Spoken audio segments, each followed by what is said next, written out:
মাধ্যমিককে ঘিরে করা ট্রাফিক পরিকল্পনা। ভীমপুরে পুলিশ ট্রাফিকের বিশেষ উদ্যোগ।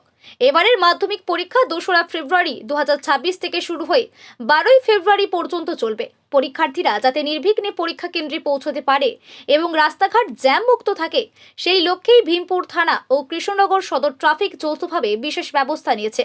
এই উপলক্ষে 31/12/2026 তারিখে আশাননগর বাজার, ভীমপুর বাজার টোটো ইউনিয়ন এবং ভারী যানবাহন চালকদের নিয়ে সচেতনতামূলক বৈঠক ও প্রয়োজনীয় নির্দেশিকা জারি করা হয়।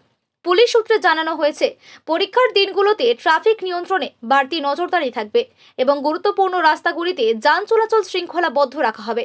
পরীক্ষা কেন্দ্রের 100 মিটারের মধ্যে জেরক্স দোকান বন্ধ রাখার নির্দেশ দেওয়া হয়েছে। পাশাপাশি নির্দিষ্ট এলাকায় মাইক বা লাউড স্পিকার বাজানোর ওপর নিষেধাজ্ঞা জারি থাকবে, যাতে পরীক্ষার পরিবেশ শান্ত ও স্বাভাবিক থাকে। মধ্যশিক্ষা পর্ষদের নির্দেশিকা যথাযথভাবে কার্যকর করতে শিক্ষক শিক্ষিকাদের সঙ্গে যৌথভাবে পরীক্ষা কেন্দ্র পরিদর্শনও করা হয়েছে। প্রশাসনের পক্ষ থেকে জানানো হয়েছে, প্রতিটি পরীক্ষার্থীকে সময় মতো কেন্দ্রে পৌঁছে দিতে সব পক্ষই অঙ্গীকারবদ্ধ।